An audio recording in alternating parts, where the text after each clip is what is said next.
আমার নবীর শানে বিন্দু পরিমাণ বেয়াদবি যদি করে, সে যেই হোক জুতা বানিয়ে ছেড়ে দেব। এত দামি লা ইলাহা ইল্লাল্লাহ, আপনি এই লা ইলাহা ইল্লাল্লাহর পরেও সিনায় উঠে জবাই করে দেন নাই।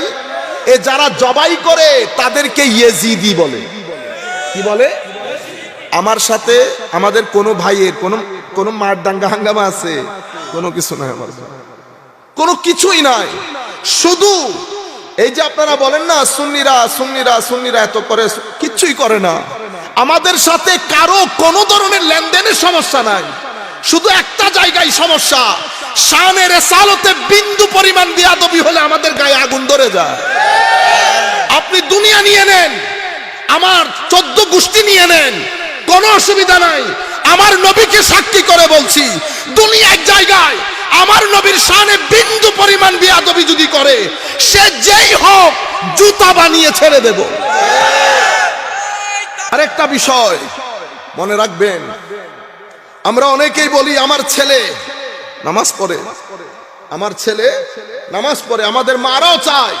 আমি মাদেরকে, যারা যেখানে বসে মহিলারা আমাদেরকে দেখছেন, আমাদের মাদেরকে বলছি, সংকট দুই মুখী। আপনি সংকটের প্রতি খেয়াল করতে হবে। কি সংকট? আমাদের একটা বড় সংকট হচ্ছে লা ইলাহা ইল্লাল্লাহর উপর আক্রমণ। সেটা কিসের? সেটা বিজ্ঞান এবং আধুনিকতা, এই দুই জিনিস একসাথে হয়ে আমাদের ছেলেদের ভিতরে তাদেরকে বুঝিয়ে ফেলেছে যে এই যুগে ধর্মের কোনো প্রয়োজন নাই। আল্লাহ বলে, কেউ আপনি ছেলেকে আপনাদের জায়গা থেকে শুধু শহরে পাঠিয়েছেন, কলেজে পাঠিয়েছেন, বিশ্ববিদ্যালয়ে পাঠিয়েছেন। এই কলেজ বিশ্ববিদ্যালয়ের মাহৌল, সোহবত, সঙ্গ কিছুদিনের মধ্যে তার ভিতর থেকে ঈমানের চেরাগ নিবু নিবু করে দিয়েছে।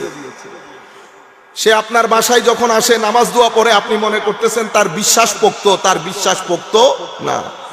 যেই ব্যক্তি কবর সম্পর্কে সচেতন হবে, সেই ব্যক্তির পক্ষে এইরকম অরাজকতা সম্ভব না।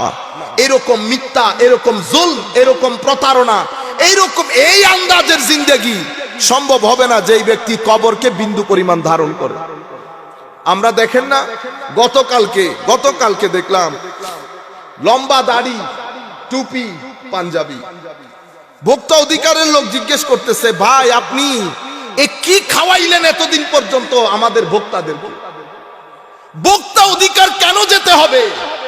আল্লাহ আল্লাহ রসুলের চেয়ে বড় আর কেউ আছে? আপনার ভিতর কেঁপে উঠে নাই? এত বড় লম্বা দাড়ি, এত বড় টুপি, এত বড় পাঞ্জাবি, তবুও আপনি মানুষকে এই আন্দাজে